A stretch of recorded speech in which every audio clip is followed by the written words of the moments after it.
സാംസങ്ങിൻ്റെ Samsung A14 5G എന്ന പുതിയൊരു സ്മാർട്ട് ഫോൺ ഇന്ത്യൻ മാർക്കറ്റിൽ ലോഞ്ച് ചെയ്തിട്ടുണ്ട്. 16,500 രൂപ പ്രൈസ് റേഞ്ചിലാണ് ഈ ഒരു സ്മാർട്ട് ഫോൺ വരുന്നത്. ഈ ഒരു വീഡിയോയിൽ നമ്മൾ നോക്കാൻ പോകുന്നത് സാംസങ് A14 5G എന്ന ഫോണിൻ്റെ ഒരു സ്പെസിഫിക്കേഷൻ അനാലിസിസ് ആണ്. നമ്മൾ കാര്യങ്ങൾ 3 സെക്ഷനിലായിട്ടാണ് പറയാൻ പോകുന്നത്. ഒന്നാമത്തെ ഒരു സെക്ഷനിൽ ഈ ഒരു പ്രൈസ് റേഞ്ചിൽ എടുത്തു പറയേണ്ട ഫീച്ചേഴ്സിനെ കുറിച്ചിട്ടാണ് പറയുന്നത്. രണ്ടാമത്തെ ഒരു സെക്ഷനിൽ ഈ ഒരു പ്രൈസ് റേഞ്ചിൽ വലിയ തരക്കേടില്ല എന്ന് തോന്നിയിട്ടുള്ള ഫീച്ചേഴ്സിനെ കുറിച്ചിട്ടാണ് പറയുന്നത്. അതുപോലെ തന്നെ മൂന്നാമത്തെ ഒരു സെക്ഷനിൽ ഈ ഒരു പ്രൈസ് റേഞ്ചിൽ കുറച്ചൊക്കെ നിരാശപ്പെടുത്തി എന്ന് തോന്നിയിട്ടുള്ള ഫീച്ചേഴ്സിനെ കുറിച്ചിട്ടാണ് പറയുന്നത്. ആദ്യം നമ്മൾ എടുത്തു പറയേണ്ട ഫീച്ചേഴ്സിനെ പറ്റി പറയുകയാണെന്നുണ്ടെങ്കിൽ വേണമെന്നുണ്ടെങ്കിൽ നമുക്ക് പ്രോസസ്സർ ഈ ഒരു ലിസ്റ്റിൽ ഉൾപ്പെടുത്താവുന്നതാണ്. എക്സിനോസിൻ്റെ 1330 എന്ന പ്രോസസ്സറാണ് ഈ ഫോണിൽ കൊടുത്തിരിക്കുന്നത്. ഈ ഒരു 16,500 രൂപ പ്രൈസ് റേഞ്ചിൽ ഇത് തരക്കേടില്ലാത്ത നല്ലൊരു പ്രോസസ്സർ തന്നെയാണ്. പിന്നെ എടുത്തു വരേണ്ട ഫീച്ചേഴ്സിൻ്റെ ലിസ്റ്റിൽ ഉൾപ്പെടുത്താനുള്ള ഒരു കാരണം ഇതൊരു ഓഫ്ലൈൻ ഫോണാണ്. ഓഫ്ലൈൻ മാർക്കറ്റ് മാത്രം വെച്ച് നോക്കുകയാണെന്നുണ്ടെങ്കിൽ ഈ ഒരു പ്രൈസ് റേഞ്ചിൽ ഇത് നല്ലൊരു പ്രോസസ്സറാണ് എന്ന് തന്നെ പറയാവുന്നതാണ്. എന്തായാലും തരക്കേടില്ലാത്ത നല്ലൊരു പ്രോസസ്സർ ഈ ഫോണിൽ കൊടുത്തിട്ടുണ്ട്. പിന്നെ നമുക്ക് എടുത്തു വരേണ്ട ഫീച്ചേഴ്സിൽ സോഫ്റ്റ്വെയർ വേണമെന്നുണ്ടെങ്കിൽ പറയാവുന്നതാണ്. ഇതിൽ ആൻഡ്രോയിഡ് 13 ബേസ് ആയിട്ടുള്ള 1 UI സോഫ്റ്റ്വെയർ ആണ് വരുന്നത്. ഇതിൽ 2 കൊല്ലത്തെ സോഫ്റ്റ്വെയർ അപ്ഡേറ്റും കാര്യങ്ങളൊക്കെ ലഭിക്കുന്നതായിരിക്കും. അത് നല്ലൊരു കാര്യം തന്നെയാണ്. അതുപോലെ തന്നെ 4 കൊല്ലത്തെ സെക്യൂരിറ്റി അപ്ഡേറ്റ്സും ഇതിൽ ലഭിക്കുമെന്നുള്ള കാര്യം അവർ ഒഫീഷ്യലായിട്ട് കൺഫേം ചെയ്തിട്ടുണ്ട്. അതുകൊണ്ട് തന്നെ ഇത് നമ്മൾ എടുത്തു പറയേണ്ട ഫീച്ചേഴ്സിൻ്റെ ലിസ്റ്റിലാണ് പറയുന്നത്. അപ്പം ഇതൊക്കെയാണ് എടുത്തു പറയേണ്ട ഫീച്ചേഴ്സിൽ പറയാനുള്ള കാര്യങ്ങൾ. പിന്നെ ഈ പ്രൈസ് റേഞ്ചിൽ വലിയ തരക്കേടില്ല എന്ന് തോന്നിയിട്ടുള്ള ഫീച്ചേഴ്സിൻ്റെ കാര്യം പറയുകയാണെന്നുണ്ടെങ്കിൽ ഇതിൽ 5G സപ്പോർട്ട് ചെയ്യുന്നുണ്ട്. മേജറായിട്ടുള്ള 5G ബാൻഡ്സ് ഒക്കെ ഇതിൽ വരുന്നുണ്ട്. പിന്നെ ഈ ഫോണിൻ്റെ ബേസ് വേരിയൻറ്റിൽ 4GB റാമും 64GB ഇൻറ്റേർണലുമാണ് വരുന്നത്. 6GB റാമും 128GB ഇൻറ്റേർണലുമായിട്ട് വരുന്ന വെർഷനും 8GB റാമും 128GB ഇൻറ്റേർണലുമായിട്ട് വരുന്ന ഒരു വെർഷനും വരുന്നുണ്ട്. അതുപോലെ തന്നെ മെമ്മറി എക്സ്പാൻഡ് ചെയ്യുകയാണെന്നുണ്ടെങ്കിൽ ഈ ഫോണിൽ മെമ്മറി കാർഡ് സ്ലോട്ട് കൊടുത്തിട്ടുണ്ട്. 1TB വരെ മെമ്മറി എക്സ്പാൻഡ് ചെയ്യാവുന്നതാണ്. അതുപോലെ തന്നെ റാം പ്ലസ് എന്നുള്ള ഫീച്ചർ ഈ ഫോണിൽ വരുന്നുണ്ട്. അതായത് എക്സ്ട്രാ റാം വേണ്ട സമയത്ത് ഇൻറ്റേർണൽ മെമ്മറിയിൽ നിന്ന് കുറച്ച് മെമ്മറി എടുത്തിട്ട് അത് റാമായിട്ട് യൂസ് ചെയ്യും. 3.5mm ഓഡിയോ ജാക്ക് ഈ ഫോണിൽ കൊടുത്തിട്ടുണ്ട്. പിന്നെ ഈ ഫോണിൽ side mounted finger print sensor കൊടുത്തിട്ടുണ്ട്. ഫോണിൻ്റെ വെയിറ്റ് വരുന്നത് ഏകദേശം 201 gram ആണ്. തിക്നെസ് വരുന്നത് 9.1 mm ആണ്. പിന്നെ ഈ ഫോണിൻ്റെ dark red, light green, black എന്നീ 3 കളർ വേരിയൻസ് ആണ് ഇപ്പം ഇന്ത്യൻ മാർക്കറ്റിൽ ലോഞ്ച് ചെയ്തിരിക്കുന്നത്. സെൽഫി ക്യാമറയുടെ കാര്യം പറയുകയാണെങ്കിൽ ഫ്രണ്ടിൽ 13 മെഗാപിക്സലിൻ്റെ f2.0 അപ്പേഴ്സിൽ വരുന്ന സെൽഫി ക്യാമറയാണ് കൊടുത്തിരിക്കുന്നത്. അതും നമുക്ക് തരക്കേടില്ലാത്ത ഫീച്ചേഴ്സിൻ്റെ ലിസ്റ്റിൽ ഉൾപ്പെടുത്താവുന്നതാണ്. ബാറ്ററിയുടെ കാര്യം പറയുകയാണെങ്കിൽ 5000 mAh ബാറ്ററി കൊടുത്തിട്ടുണ്ട്.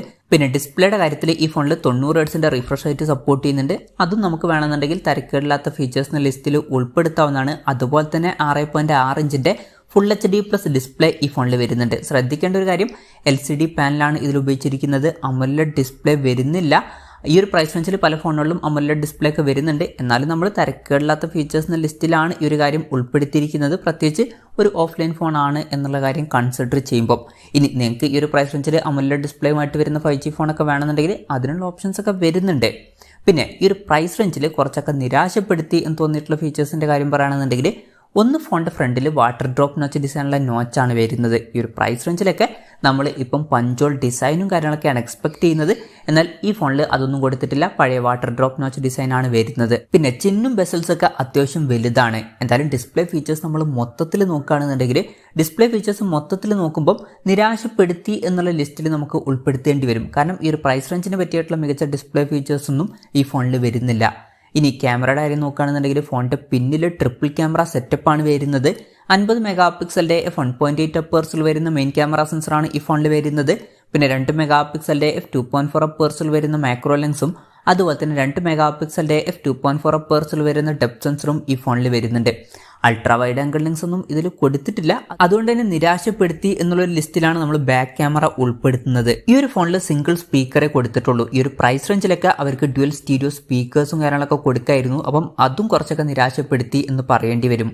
പിന്നെ ബാറ്ററിയുടെ കാര്യത്തിൽ 15 വാട്ടിൻ്റെ ഫാസ്റ്റ് ചാർജിങ് സപ്പോർട്ടേ ഇതിൽ വരുന്നുള്ളൂ. ഈ ഒരു പ്രൈസ് റേഞ്ചിലൊക്കെ അവർക്ക് കുറച്ചും കൂടി ബെറ്റർ ആയിട്ടുള്ള ചാർജിങ് സ്പീഡും കാര്യങ്ങളൊക്കെ കൊടുക്കായിരുന്നു. അപ്പം അതും നിരാശപ്പെടുത്തി എന്നുള്ള ലിസ്റ്റിൽ നമുക്ക് പറയേണ്ടി വരും.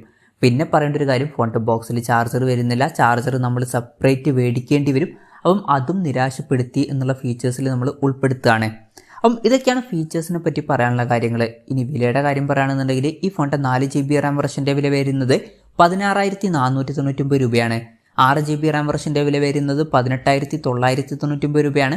അതുപോലെ തന്നെ 8GB റാം വെർഷൻ്റെ വില വരുന്നത് 20,999 രൂപയാണ്. ജനുവരി 20 മുതലാണ് ഫോണിൻ്റെ സെയിലും കാര്യങ്ങളൊക്കെ സ്റ്റാർട്ട് ചെയ്യുന്നത്. പിന്നെ SBIയുടെ അതുപോലെ തന്നെ IDFCയുടെ കാർഡ് യൂസ് ചെയ്യുകയാണെന്നുണ്ടെങ്കിൽ 1,500 രൂപയുടെ ഓഫും കാര്യങ്ങളൊക്കെ ലഭിക്കുന്നതായിരിക്കും. എന്തായാലും ഓവറോൾ നോക്കുകയാണെന്നുണ്ടെങ്കിൽ ഈ ഒരു പ്രൈസ് റേഞ്ചിൽ സാംസങ് A14 5G എന്ന ഫോണിൽ അത്യാവശ്യം തിരക്കേടില്ലാത്ത നല്ലൊരു പ്രോസസ്സറൊക്കെ കൊടുത്തിട്ടുണ്ട്.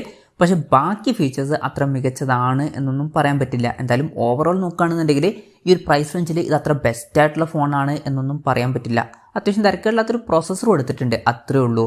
എന്തായാലും സാംസങ് A14 5G എന്ന ഫോൺ ഈ ഒരു പ്രൈസ് റേഞ്ചിൽ അത്ര മികച്ചൊരു ഫോണായിട്ട് എനിക്ക് തോന്നിയിട്ടില്ല. എന്തായാലും ഈ ഒരു ഫോണിനെ പറ്റിയിട്ടുള്ള നിങ്ങളുടെ അഭിപ്രായം ജസ്റ്റ് ഒന്ന് കമൻറ്റ് ചെയ്യുക.